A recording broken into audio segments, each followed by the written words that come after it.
Well, good morning. Welcome to Mom's University. Mom stands for Mother's Oatmeal Ministry and is also known as Mom's House or simply Mom. We are a church and we're also a 501c3 nonprofit LLC. Mom's University has been created to help stay at home moms, homemakers, parents who are raising their children at home to be able to still earn an income doing jobs such as lactation consultant, chef, and other vocations that have flexible scheduling so you can still be at home to homeschool and run your household. So, for those of you working to become a lactation consultant, we are going to be doing a read aloud of Karen Wambach and Jan Riordan's book, Breastfeeding and Human Lactation. This is the enhanced fifth edition. I believe I purchased my book at abebooks.com, but you probably can find a used copy on Amazon or other websites like that. So these next videos are simply me reading the book so that you can take notes if you're not able to just sit down and read it word for word yourself. So our organization is providing this for these nonprofit purposes to help homemakers be able to earn an income while still running their household and raising their children. Okay, so let's get started with the preface. This is, once again, Breastfeeding and Human Lactation, Enhanced 5th Edition. Got my pen and notes ready. Okay. It is with great pride that I assume the lead editor position for Breastfeeding and Human Lactation, 5th edition. This is the final edition of the book that Dr. Jan Riordan, the book's founding editor and honorary editor of this edition, will participate in. I gratefully acknowledge Dr. Riordan's historic efforts and accomplishments in making this textbook the classic resource that it has become. I personally am grateful to Jan for her longtime mentoring and recognition of me as worthy of taking over the book. Changes to this 5th edition are plentiful and hopefully useful for our readers. We now have 23 chapters in the book, down from 25. Some content from the 2 deleted chapters has been incorporated elsewhere. Extensive changes and revisions were made to some chapters, while fewer changes were made to others. We are fortunate that the evidence underlying the science of breastfeeding and human lactation continues to grow, and we have done our best to include such evidence in the chapters. We welcome several new contributors to the book, and we acknowledge those who took on chapters previously authored by Dr. Riordan. Our goal was to include knowledgeable experts, and we believe we have done so. On a sad note, we mourn the passing of Mary Rose Tooley, and at the same time, laud Francis Jones's sole authorship of the chapter on human milk banking. Since the last edition of the book, many advances have been made in the promotion and support of breastfeeding in the United States and around the world. For example, in the United States, the Healthy People 2020 goals expanded to further support breastfeeding and exclusive breastfeeding by including goals related to increasing breastfeeding support in the workplace, reducing formula supplementation in the hospital and the first 2 days of life, and increasing the proportion of births that occur in facilities that provide recommended care and support of lactating mothers and their infants. The Surgeon General's 2011 call to action to support breastfeeding brought additional attention to how breastfeeding women can be supported by the healthcare community, including lactation consultants, employers, community leaders, family and friends, and policymakers. The Patent Protection and Affordable Care Act, ACA of 2010, incorporated provisions to reimburse costs for lactation care and breast pumps.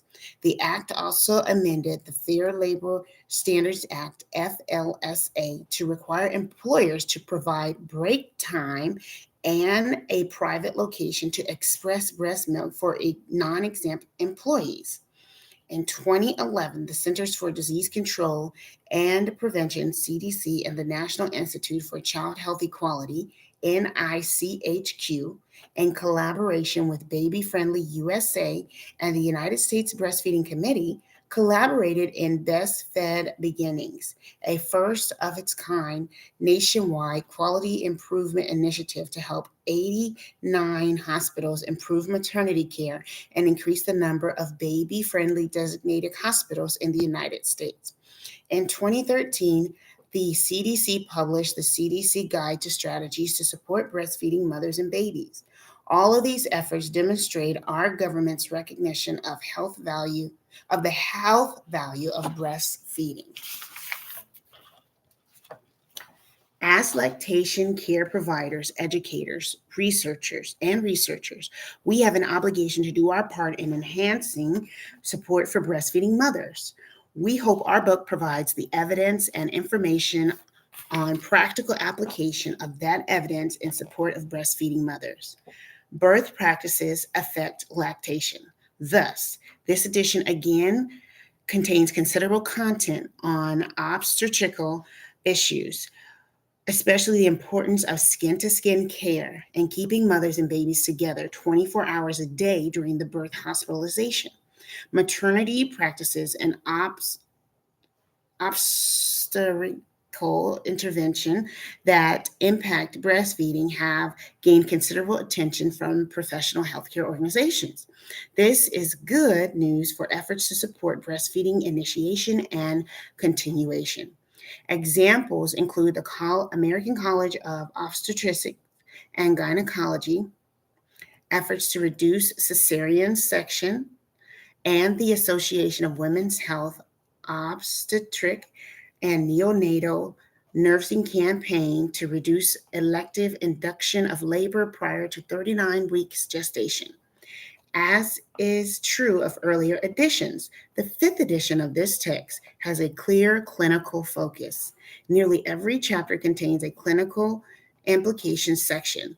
Important concepts discussed in chapters are summarized at the end of each chapter, a feature that makes studying easier.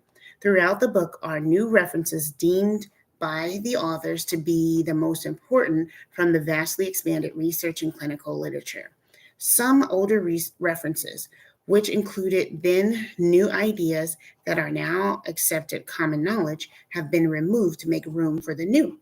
Section 1 contrasts the past and present. Chapter 1, with 3 new esteemed authors, concentrates on the work of the present-day healthcare worker who specializes in lactation and breastfeeding, and it addresses work-related issues of lactation consulting, such as staffing. Chapter 2 presents the history of breastfeeding by placing lactation and breastfeeding in its historical context. Section 2 focuses on basic anatomic and biological imperatives of lactation. Researchers continue to find amazing properties in breast milk, such as stem cells. Clinical application of techniques must be based on a clear understanding of the relationships between form, function, and biological constructs. Chapter 3 has a section on basic suck training technique for infants with suckling problems. This section, too, provides the background upon which to understand other aspects of lactation and breastfeeding behavior. Section 3 is the clinical heart of the book and describes the basics of what to do, when to do it, and how to do it when one assists the lactating mother. Section 3 thus concerns itself with the prenatal period in the birth setting and concerns during the postpartum period following the mother's return home, notably breast problems, neonatal jaundice, and infant weight gain. This section also addresses special needs of preterm and ill babies of their mothers, and it critically evaluates the breastfeeding devices and recommends how and when they are most appropriately used. It concludes with a review of the development and current activities of human milk banking. The first part of section 4 focuses on the mother's health and returning to work. The topics then turn to infants' health and special needs. The techniques of infant assessment are explained and demonstrating with photographs. Section 5 begins with a careful look at research, how it is conducted, why ongoing research is needed, how research findings can be applied in clinical settings, and what theories are related to lactation practice. The principles of education, the cornerstone of clinical practice, are explored next. The book concludes with chapters on culture's effect on breastfeeding and the sociological context of the breastfeeding family functions. To avoid linguistic confusion, the book uses the following conventions. The masculine pronoun has been used to denote the infant or child throughout the text as a matter of convenience to distinguish the child from the breastfeeding mother. Nurses, lactation consultants, and other healthcare workers are referred to by feminine pronouns, although we recognize that men serve in all healthcare professions. Congratulations, you finished the preface. Let's jump right in. We have acknowledgments. We gratefully acknowledge the contributions to this book made by the following individuals: Mary Margaret Coates of Wheat Ridge, Colorado. She's an MS, an IBCLC, a TECH edit. Okay, Nancy Powers, MD, FAAP, FABM, University of Kansas School of Medicine, Wichita. Miriam Labach, MD, MPH, Director, Carolina Global Breastfeeding Institute, University of North Carolina, Chapel Hill. University of Kansas School of Nursing graduate students, Sandy Hudson, Genevieve Barrett, Mandy McKinley, Tiffany Lemansky, Lisa Murray, Alicia Reeves, Colleen Britt. We are grateful to the La Leche League International for providing the foundation for our breastfeeding knowledge, and to those institutions that encouraged and supported us in writing the book over the years. The University of Kansas School of Nursing in Kansas City, Kansas, as well as the Wichita State University School of Nursing and Via Christi Regional Medical Center, both of Wichita, Kansas. Finally, we would like to thank our families for their help and encouragement over the years. The Wabash family, Bill, Jackie, Brian, Brianne, Ann, Nathan, Sugar, Logan, and Samantha. The Riadorn family, Michael, Neil, and Shirley, Brian, Quinn, and Rika, Tessary, Renee, and Don Olmsted, and 12 grandchildren. Congratulations, you finished acknowledgments. Contributors. And I think these are just, further things for you to take a look at here, what schools they came from. Okay, we're going to skip right into section 1, historical and work perspectives. Chapter 1, the lactation consultant roles and responsibilities, and chapter 2 is tides in breastfeeding practice. So we are on section 1. Okay, let's jump right in.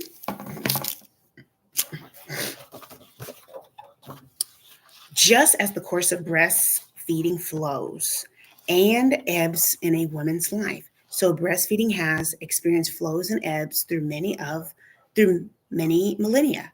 It takes a village to return to breastfeeding, and community-based programs that promote breastfeeding are working to increase the rate of breastfeeding around the world. Until breastfeeding is again the unremarkable norm, the increasing number of mothers who begin breastfeeding will continue to prompt a need for increasing numbers of specialists who can help those mothers continue breastfeeding. The visibility and acceptance of lactation consulting as an allied health profession offers opportunities for practice in hospitals, the community, private practice, and public health. Randomized clinical trials conducted around the globe during the past 20 years have consistently demonstrated that lactation consultant services can lengthen a mother's breastfeeding course and result in healthier mothers and babies. Chapter 1, the lactation consultant and roles and responsibilities. So I'm going to note that we're starting chapter 1 at 1425. A lactation consultant, LC, is a specialist trained to focus on the needs and concerns of the breastfeeding mother-baby pair and to prevent, recognize, and solve breastfeeding difficulties. LC services do not replace those of other healthcare workers. Instead, the LC is an extender of maternal child care services. Lactation consultants work with the public in many settings: hospitals, clinics, private medical practices, community health departments, home health agencies, and private practices.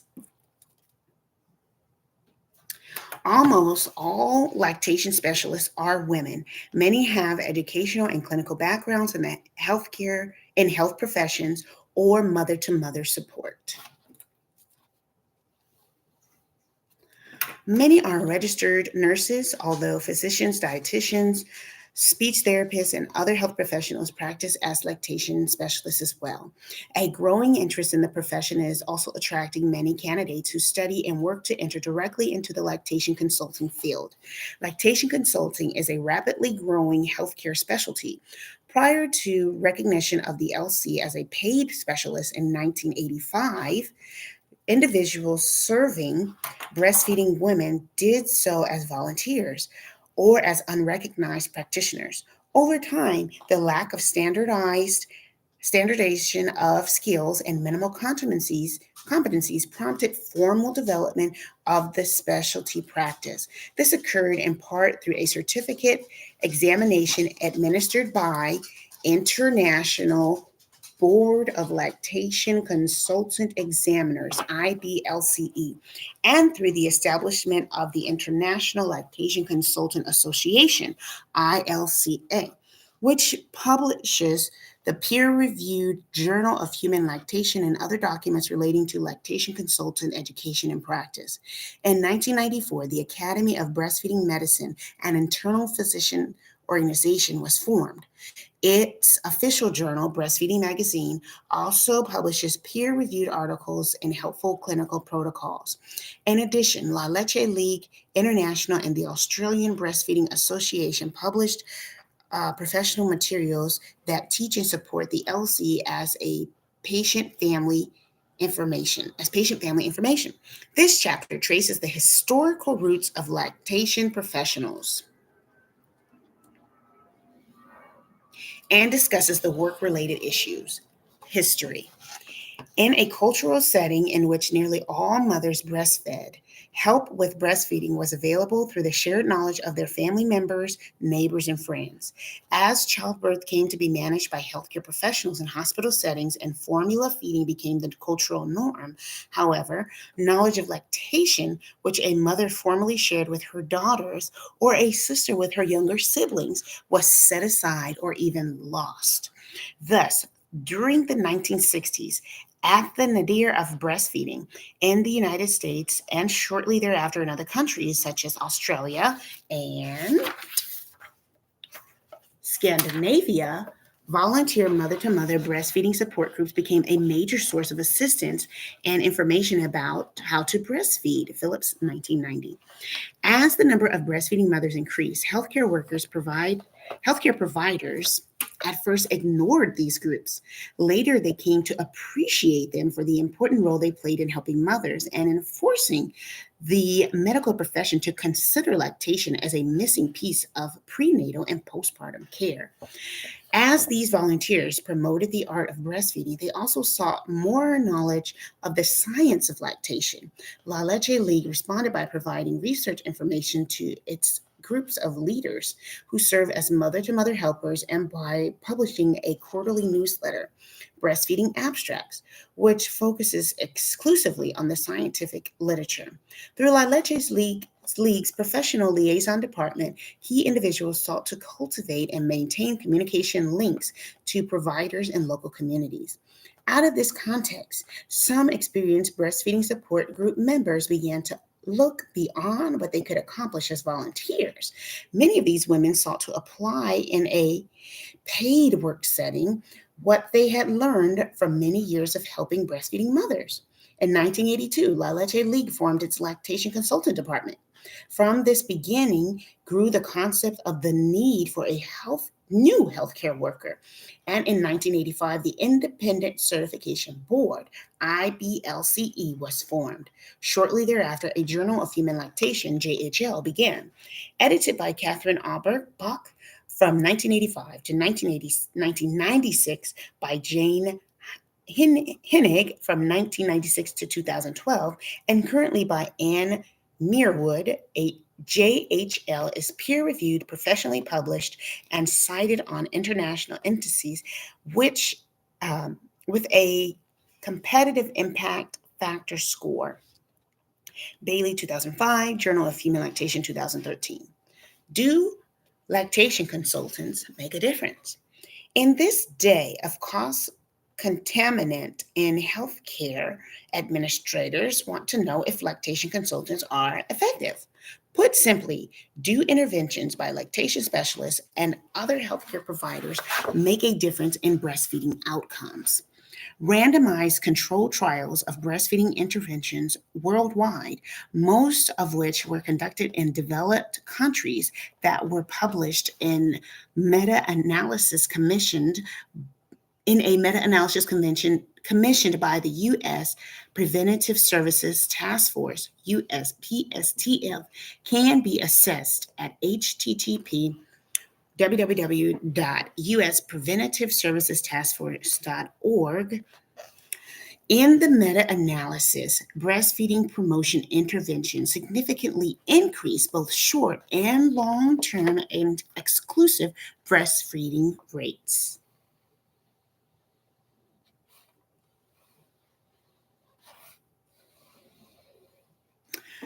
In a subgroup analysis combining prenatal and postpartum interventions had a greater effect on these rates, and including some form of lay or peer support increased breastfeeding rates even more. In addition to this meta-analysis, a Cochrane review, the gold standard of medical research, studied the effect of any extra support given to breastfeeding women. Lay and professional support together extended duration of breastfeeding, especially that of exclusive breastfeeding. Britain et al. 2007. Face-to-face counseling is the most effective intervention in increasing not only exclusive breastfeeding rates, but also the total duration of breastfeeding.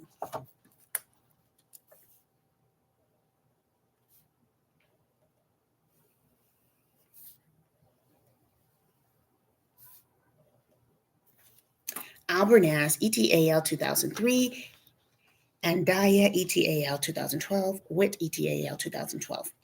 If the data from the randomized control trials included the meta-analysis and Cochrane review were translated to healthcare costs saved by breastfeeding, the result would show that the lactation services save the healthcare system enormous amounts of money through reduction in illness in both baby and mother. I love this picture down here, figure 1. It's early assistance promotes confidence. Do you see that? That face to face.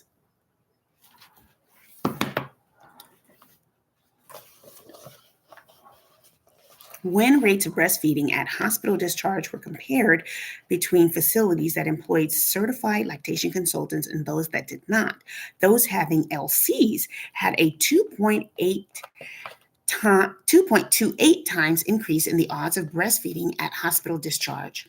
Among women receiving Medicaid, there was a 4.13 increase. Catastrophie et al. 2006. Studies show that peer counselor interventions are also effective. Clearly, lactation services improve the health of the United States, but we have yet to document the extent of this effect in terms of money savings. We do know the estimated cost to U.S. society when medical recommendations for breastfeeding are not met. $13.6 billion for infant illnesses and infections, and 911 additional infant deaths per year. Batrick and Reinhold, 2010.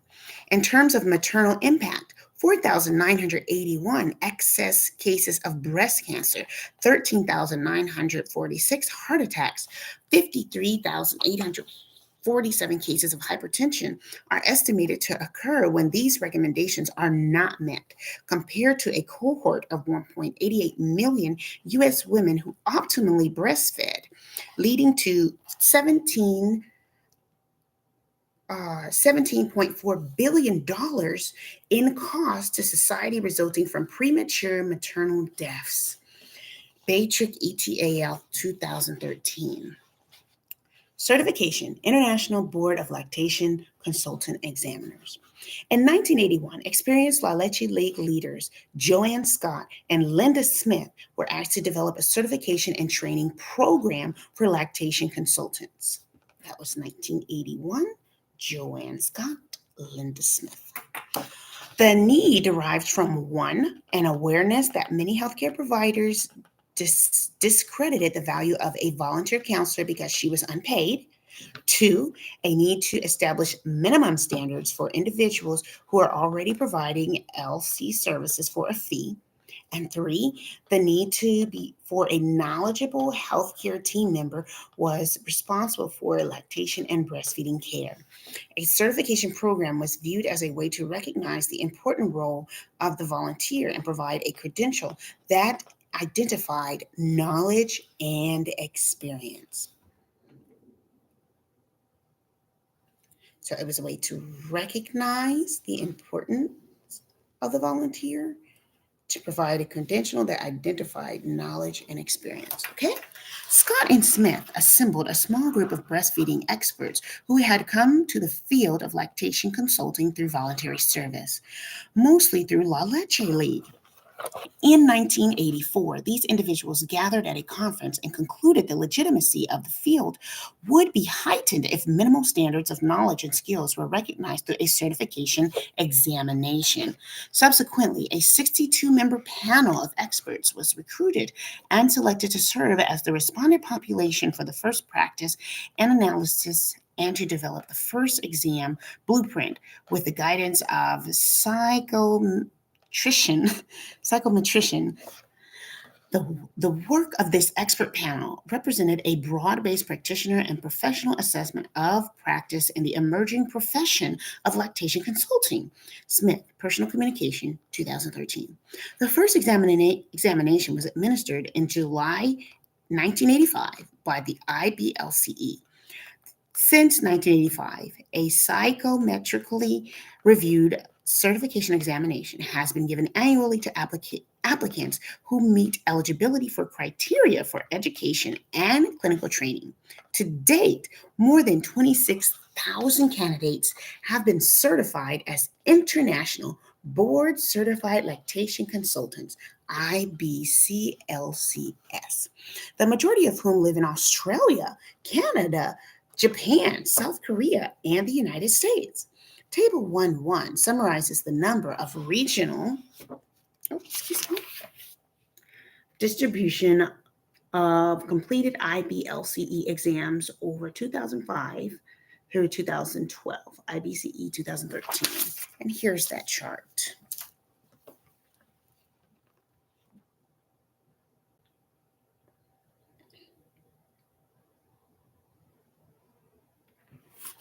Okay.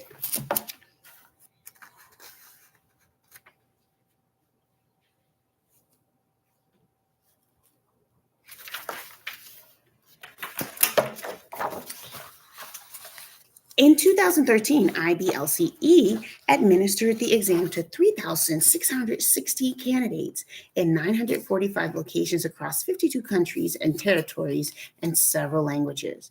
Recertification as an IBCLC is required every 5 years through the acquisition of continuing education credits or reexamination, and every 10 years by required reexamination. This dual recertification option increases the likelihood that the IBCLC will stay current in knowledge and practice. The IBCLC is the only international certification in breastfeeding and human lactation awarded by an independently accredited organization. It has been accredited by the National Commission for Certified Agencies, NCCA, since 1988. A mark of distinction for certified organizations in CCA 2013. IBLCE maintains a registry of IBCLCs who are currently certified. Employers, regulators, and the public, therefore, can confirm that an individual is currently certified. For more information on IBCLC certification, go to the International Board of Lactation Consultant Examiners website, www.iblce.org. Certification. A process by which an individual demonstrates advanced knowledge and or experience in a specialty is especially popular in the United States. There's that definition for certification. A process by which an individual demonstrates advanced knowledge and or experience in a specialty. Okay, more than 40 specialty certifications exist in the field of nursing alone, despite the fact that certification is a voluntary credential. Certified nurses and healthcare workers from across a wide variety of specialties consistently place a high value on certification. Napier and Biel, 2007. Nurses in the United States and Canada who earn certification in a specialty area report feeling more confident and experiencing fewer errors in patient care since they were certified. Thus, certification may be a marker for excellence. Carey, 2000. Ronadis and Anderson, 2002. Professional Association, International Lactation Consultant Association. About the same time that IBLCE certification began, the International Lactation Consultant Association, ILCA, formed as a professional organization for IBCLCs and others supporting the member association's mission. ILCA, 2005. ILCA has played a vital role in professional development of the IBCLC and in promoting policies to promote and support breastfeeding, IBCLCs, and the IBCLC profession worldwide. Bailey, 2005. ILCA arose primarily through the grassroots vision and creativity of its founding members. By 2013, there were nearly 6,000 individual members and from 85 countries worldwide. Brooks, 2013. ILCA's website is a rich and current source of information and resources of interest to lactation professionals. Many items are translated into several languages. In addition, ILCA hosts our annual international conference, serves as a non-governmental organization, NGO, in official relations with the World Health Organization, WHO, and publishes the peer-reviewed research periodical Journal of Human Lactation. Directories list IBLCE certified ILCA members who provide lactation care to mothers, searchable by location anywhere in the world. 2, offer support to employers, workplaces with breastfeeding employees. And 3, are speakers, writers for educational and conference settings. ILCA homepage MD. In addition to individual members, ILCA has affiliates organized primarily by country, focusing on IBCLC issues of particular geopolitical interest. For example, the United States Lactation Consultant Association, USLCA, is the professional organization for ILCA members living in the United States. It publishes the journal Clinical Lactation. The Canadian Lactation Consultant Association and the Lactation Consultants of Australia and New Zealand represent the interest of ILCA members in those countries. Gaining clinical experience. IBLCE certification requires a considerable number of clinical hours in direct care of breastfeeding diet, from 300 to 1,000 clinical hours, preferably supervised by an experienced IBCLC. For specific criteria on qualifying under the IBLCE pathways, go to http iblce.org/certified/preparing -for IBCLC-certification. I think I hear Micaiah waking up, so we might have to put a pin in this, but we'll keep reading for now. A healthcare professional who needs clinical hours to qualify to take the IBLCE certification examination under Pathways 1 should seek out a job where he or she will work with breastfeeding mothers. Working on a baby mother unit in a hospital or in a community clinic setting are examples.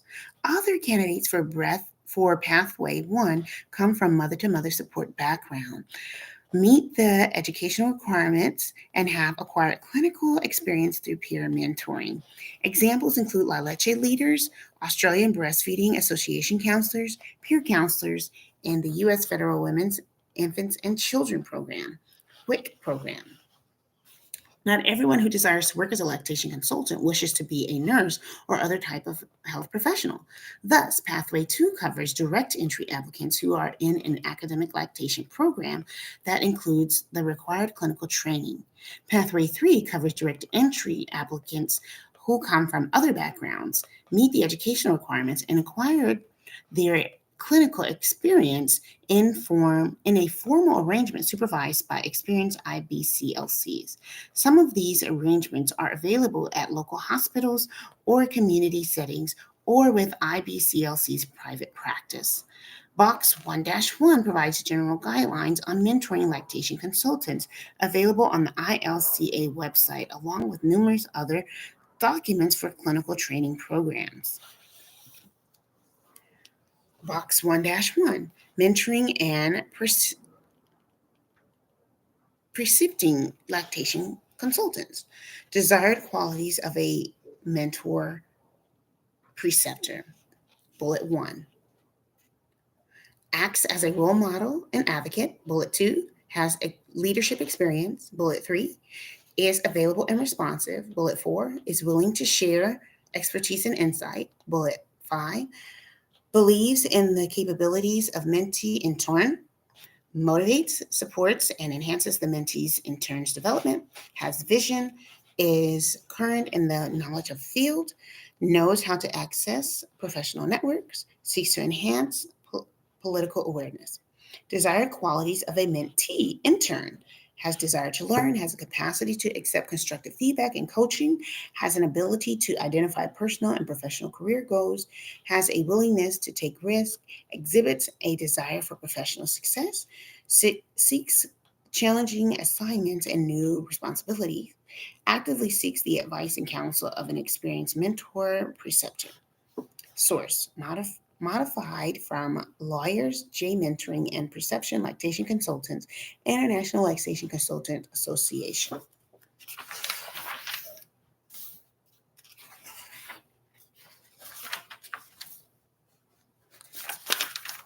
Okay. Lactation Consultant Education. Because the IBCLC certification is relatively new, established in 1985, formalized lactation education programs with approved curricula offered by independently accredited institutions of higher education are not yet widely available.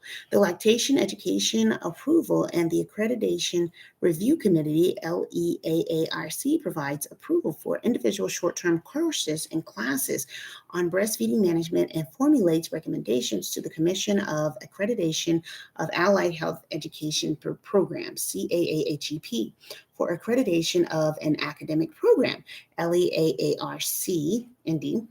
LEAARC approval of short-term courses serves as a reliable indicator of educational quality to employers, insurers, counselors, educators, governmental officials, and the public. LEAARC, indeed, paragraph 2. LEAARC also has developed standards and guidelines for the accreditation of lactation education programs, available at leaarc.org. Healthcare providers seeking to learn more about supporting breastfeeding families in their care can seek out many other short-term courses in breastfeeding management that are available. For example, facilities seeking designation under the Baby Friendly Hospital Initiative, BFHI, require all healthcare workers in maternal health to take a 20-hour course in basic breastfeeding management, WHO and UNICEF 2009. Short-term courses may also be taken by those individuals seeking to provide mother-to-mother support, such as WIC peer counselors trained by the U.S. Department of Agriculture, Food, and Nutrition Services. Special Supplementation Nutrition Program for Women, Infants, and Children. WIC, U.S. Department of Agriculture, ND. In addition, IBCLC's aspirants seeking to meet IBLCE examination requirements in lactation-specific education may seek out excellent short-term courses offering evidence-based information on breastfeeding support. Ideally, every woman giving birth will receive timely and appropriate lactation care delivered by qualified providers. Clinicians and nurses working in maternal child health will have education and training in basic breastfeeding management. e.g. Association of Women's Health, Obstetric, and Neonatal Nurses, AWHONN, 2008. Also see United States Breastfeeding Committee, USBC, website, usbreastfeeding.org/healthcare/training for healthcare professionals for listing of several sources of healthcare professional training. Mothers will have timely access to IBCLCs when needed. For example, in higher acuity situations, Mano, 2011, and will also have community support from experienced breastfeeding mothers, such as La Leche League leaders. Okay, I think we're going to put a pin in it right there. And next time we're here, we'll start on page 8, which is chapter 1 still, and we'll read on hospital lactation programs. Thank you for tuning in. For more information, go to mothersoatmealministry.com. And please make a donation to our nonprofit by going to mothersoatmealministry.com and click on Gooding. Have a wonderful day.